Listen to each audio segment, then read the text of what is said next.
Hello दोस्तों, good morning. स्वागत है आपका आपके अपने YouTube channel create wealth with Atul में। मैं हूं आपका दोस्त अतुल गोयल। आज हम बात करेंगे भारती एयरटेल की। काफ़ी मोमेंटम में है स्टॉक। रिफ्रेश कर लेते हैं इसे।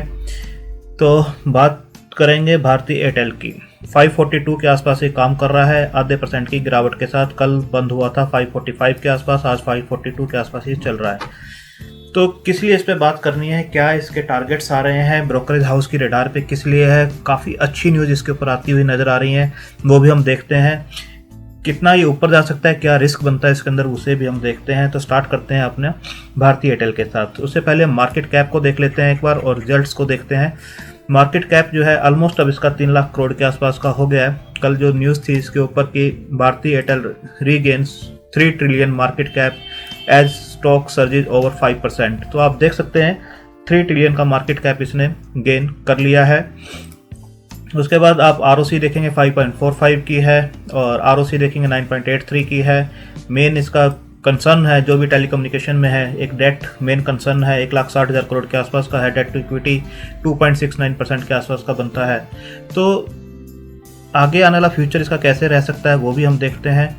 जो आप देखेंगे लास्ट 6 क्वार्टर के जो रिजल्ट्स थे इनके, आप देखेंगे जून 2019 से 1, 2, 3, 4, 5 और 6 क्वार्टर के रिजल्ट जो थे वो माइनस में थे। अब जो बताया जा रहा है कि भारती एयरटेल जो है पॉजिटिव होता हुआ नजर आएगा। Airtel likely to be in black after 6 quarters. आप देख सकते हैं 7 जनवरी की ये रिपोर्ट है कि जो रिजल्ट्स आने वाले हैं वो पॉजिटिव आने वाले हैं। तो 6 क्वार्टर के बाद भारती एयरटेल जो है एक पॉजिटिव साइन दिखाता हुआ आपको नजर आएगा। इसलिए मैंने ये रिजल्ट्स आपको क्वार्टर ऑन क्वार्टर दिखाए थे कि 6 क्वार्टर के जो रिजल्ट्स थे वो माइनस में थे, अब ये आपको पॉजिटिव होता हुआ नजर आएगा। 3 ट्रिलियन का जो मार्केट कैप है ये ऑलरेडी अचीव कर चुका है। तो एक डेट जरूर इसके ऊपर एक कंसर्न है, बट आने वाले टाइम में ये डेट भी आपको कम होता हुआ नजर आएगा। आप देख सकते हैं इसके बाद Bharti Airtel's plan to increase foreign ownership limit gets boost as subscribers clear to raise subsidiaries clear to raise FDI। तो आप देख सकते हैं क्लियरली एक अच्छी न्यूज इसके अंदर छिपी हुई है। आप देखिए इसके अंदर in a major boost to telecom major Bharti Airtel plan to raise foreign ownership limit, the company has received almost all regulatory approvals required to raise FDI in its downstream company. According to sources, Bharti Airtel has got approval to raise FDI in its payment bank from the Reserve Bank of India, the Foreign Investment Promotion Board (FIFB), the nodal agency.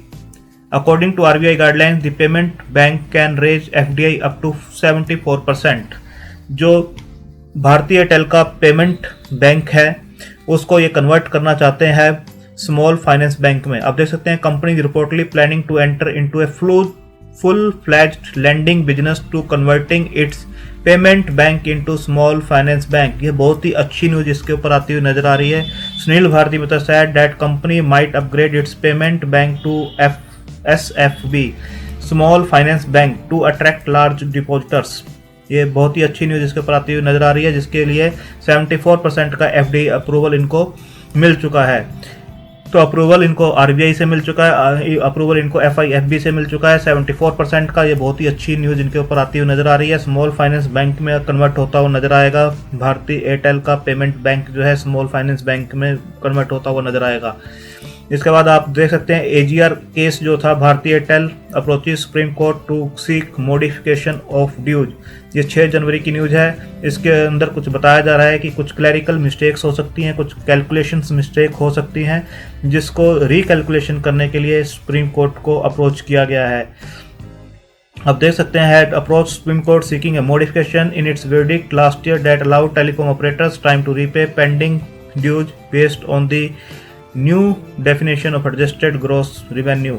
तो द्वारा approach किया गया है, उसके अंदर द्वारा assessment के लिए अप्रोच किया गया है। यहाँ से भी कुछ डिसीजन अगर अच्छा आता हुआ नजर आता है तो ये इस शेयर के लिए काफ़ी अच्छा होने वाला है। तो एक FDI की न्यूज है इसके ऊपर, जो बैंक में स्मॉल बैंक में कन्वर्ट होने जा रहा है। और सेकंड है सुप्रीम कोर्ट को जो अप्रोच किया गया है मॉडिफिकेशन ऑफ ड्यूज के लिए। आप इसके बाद देख सकते हैं Bharti Airtel tops download speed during August to October. तो क्वालिटी देखिए इनकी, ये 8 जनवरी की रिपोर्ट है। भारती एयरटेल ने टॉप किया है download speed during August to October. तो एक अच्छी न्यूज़ इसके ऊपर यहाँ से भी आती हुई नज़र आती है। इसके बाद देखिए due to announces auction date for spectrum sale in India, Jio Airtel Vodafone expected to bid.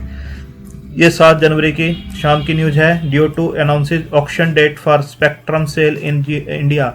तो आने वाले टाइम में इसके अंदर भी मोमेंटम होता हुआ नज़र आएगा आपको। जो इनके एक्सपायर होने वाले स्पेक्ट्रम्स हैं उनको रिन्यू होते हुए आप देख सकते हैं।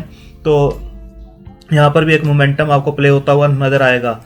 इसके बाद आप सकते हैं भारती एयरटेल रीगेन्स। ये पुरानी न्यूज़ है बट काफ़ी इम्पोर्टेंट रखती है आगे, जो मैटर करेगी आने वाले रिजल्ट्स में। Bharti Airtel regains number 1 operator support by active subscriber. ICICI securities का कहना है Bharti Airtel regains number 1 operator support by active subscriber. जो एक्टिव सब्सक्राइबर्स हैं उसके अंदर दोबारा से नंबर 1 सपोर्ट पे ये पहुंच चुका है। तो अच्छी न्यूज़ इसके अंदर आती हुई आपको हर कॉर्नर से नजर आएंगी। भारती एयरटेल आप देखिए, Bharti Airtel rating buy the outlook for earnings remain strong. आने वाले टाइम में अच्छी अर्निंग्स दे सकता है। जैसे मैंने आपको दिखाया 6 क्वार्टर में माइनस में ये गया था, उसके बाद ये पॉजिटिव होता हुआ भी आपको नजर आएगा। आप टारगेट्स देखिए, 24 दिसंबर को जो टारगेट दिए गए हैं मोतीलाल ओसवाल की तरफ से buy Bharti Airtel, target price 650। अभी जो स्टॉक चल रहा है 540 के आसपास चल रहा है और 650 के टारगेट्स इसके अंदर दिए गए हैं मोतीलाल ओसवाल की तरफ से। इसके बाद आप देख सकते हैं टारगेट 690, ये भी टारगेट दिए गए हैं। मकवारी सेट द स्टॉक पीक्ड इन मई। तो 690 के टारगेट्स दिए गए हैं भारती एयरटेल के लिए मकवारी की तरफ से भी। इसके बाद आप देख सकते हैं Bharti Airtel up 28% in 2 months, analyst is further upside. तो यहाँ पर आप मोतीलाल ओसवाल का 650, आईसीआईसीआई सिक्योरिटी हैज केप्ट 657। तो 657 का आईसीआईसीआई एक्सिस सिक्योरिटीज की तरफ से दिया गया है, 657 का मोतीलाल ओसवाल की तरफ से दिया गया है 650 का। सीएलएसए का टारगेट है 715। आप देख सकते हैं सीएलएसए की तरफ से भी 715 का टारगेट दिया गया है। Axis securities 657, Motilal Oswal 650। इसके बाद आप देख सकते हैं 684 के टारगेट इसके ऊपर दिए गए हैं। एमके रिसर्च का जो टारगेट है वो 684 का है। तो आप सभी के टारगेट्स जो देख सकते हैं ऑलमोस्ट 650 से 700 के बीच में वेरी करते हैं। इसके बाद आप देख सकते हैं भारती एयरटेल का यहाँ पर भी 670 के टारगेट्स दिए गए हैं। और कल जो टारगेट एक दिया गया है वो दिया गया है आईसीआईसीआई सिक्योरिटीज की तरफ से। ICICI securities buy rating on Airtel, target price 700 पर शेयर। तो 540 के आसपास का शेयर चल रहा है। कोई भी डिप इसके अंदर आता है तो एक बाइंग अपॉर्चुनिटी बनता है, क्योंकि फंडामेंटल्स आने वाले टाइम में बहुत इसके मजबूत होने वाले हैं। जिस हिसाब से ये स्मॉल बैंकिंग सेक्टर में भी उतर रहा है, पेमेंट्स जो एयरटेल पेमेंट से स्मॉल बैंकिंग सेक्टर में उतर रहा है। और सेकेंडली एफडीआई की लिमिट्स इसकी इंक्रीज हो चुकी है, 74% के आसपास हो चुकी है। और सब्सक्राइबर में नंबर 1 बनता हुआ आपको आने वाले टाइम में नजर आएगा। 6 क्वार्टर के बाद पॉजिटिव रिजल्ट्स आना एक टर्न अराउंड थ्योरी होती है। पूरी डेट को ये कहीं ना कहीं रिड्यूस करते हुए नजर आ रहे हैं। स्पेक्ट्रम का एक जो प्ले होगा इसके अंदर वो भी आपको आने वाले टाइम में दिखेगा। तो टारगेट्स आप देख सकते हैं, सभी ब्रोकरेज हाउस के टारगेट्स बहुत अच्छे हैं। और जो वर्क फ्रॉम होम का कल्चर है, जो डाटा कंजम्पशन का है, जिस हिसाब से आजकल सोशल मीडिया चल रही है और डाटा कंजम्पशन हो रहा है, तो आने वाले टाइम में जो टैरिफ्स हाइक होंगे, इनके मार्च 2021 में टैरिफ्स हाइक भी करने वाली हैं ये सभी कंपनीज। तो आप देखेंगे कि कहीं ना कहीं इनके रिवेन्यूज बढ़ते हुए नजर आएंगे। जो सब्सक्राइबर है उसका जो रिवेन्यू है वो भी आपको कहीं ना कहीं इनका इंक्रीज होता हुआ नजर आएगा। तो आने वाले टाइम में ये 1000 के लेवल को भी क्रॉस करता हुआ आपको नजर आएगा। तो फंडामेंटली स्ट्रॉन्ग कंपनी है और आपको इसे बिल्कुल पोर्टफोलियो में जगह देनी चाहिए। अभी हम शेयर किस रेट पे ट्रेड कर रहा है उसको भी हम देख लेते हैं। आप देखिए एक अगेन उसी पोजीशन में पहुंचता हुआ नजर आ रहा है। यहाँ पर ये रेजिस्टेंस फेस करता है और उसको ब्रेक करने के बाद ये सीधा आपको 800, 780 और 800 के लेवल तक भी पहुंचता हुआ नजर आएगा। आप देखिए अगर एक ट्रेंड लाइन हम यहाँ पर लगाते हैं, इस ट्रेंड लाइन को हम अगर लगाते हैं तो इस ट्रेंड लाइन के ऊपर ही ये बिल्कुल इस टाइप से आपको मूव करता हुआ नजर आ रहा है। इस ट्रेंड लाइन से ये अपवर्ड मूवमेंट में बिल्कुल आपको नजर आ रहा है। यहाँ पर सपोर्ट लेता है, अगेन ऊपर जा रहा है और इसी हिसाब से ये ऊपर बढ़ता हुआ आपको नजर आएगा।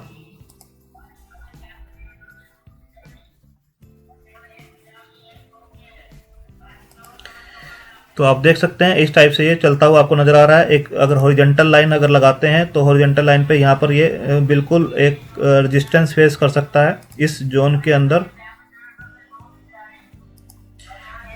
ये 575.80 का जो लेवल है यहाँ पे एक रेजिस्टेंस जरूर फेस कर सकता है, और इस चैनल के अंदर ये जिगजैग करता हुआ ऊपर मूव कर रहा है, और 575.80 का लेवल अगर ये ब्रेक करता है तो आपको अगेन ये 720 740 के आसपास स्टॉक जो है जाता हुआ नजर आएगा। तो रिजल्ट्स पॉजिटिव इसके बिल्कुल आने वाले हैं, जैसा बताया जा रहा है। हर तरफ से अच्छी इसकी न्यूज़ आ रही हैं, एक मोमेंटम में बिल्कुल स्टॉक है, और काफ़ी अंडर परफॉर्म किया है इसने। जब निफ्टी बिल्कुल ऑल टाइम हाई पर है तो ये स्टॉक बिल्कुल अपने नीचे चल रहा था। आप देखिए एक अच्छा बेस इसने 400 के आसपास बनाया था, वहाँ से फिर बाउंस बैक किया है इसने।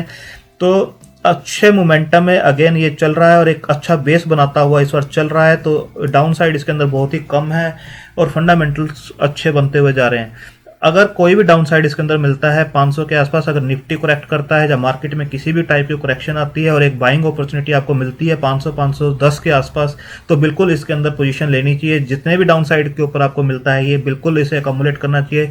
इवन आप मंथली SIP के थ्रू भी इसे धीरे धीरे अकोमुलेट कर सकते हैं और एक अच्छा पोर्टफोलियो बना सकते हैं, क्योंकि डाउन साइड इसके अंदर बहुत ही लिमिटेड है और अपसाइड बहुत अच्छी बनती है। और आने वाले टाइम में ये और भी फंडामेंटली स्ट्रॉन्ग कंपनी होती हुई नजर आएगी और अच्छे रिटर्न्स आपको दे सकती है। यहाँ से भी डबल होता हुआ आपको नजर आएगा। आने वाले 2 से 3 सालों में आपको ये 4 डिजिट में भी ट्रेड करता हुआ नजर आएगा। तो आप अपनी रिस्क टेकिंग कैपेसिटी के हिसाब से, होल्डिंग कैपेसिटी के हिसाब से अपने फाइनेंशियल एडवाइजर से डिस्कस करने के बाद इसे धीरे धीरे अकोमुलेट कर सकते हैं। इवन SIP के थ्रू भी इसे अकोमुलेट कर सकते हैं। मंथली बेस पे धीरे धीरे अकोमुलेट किया जा सकता है। थैंक यू, धन्यवाद।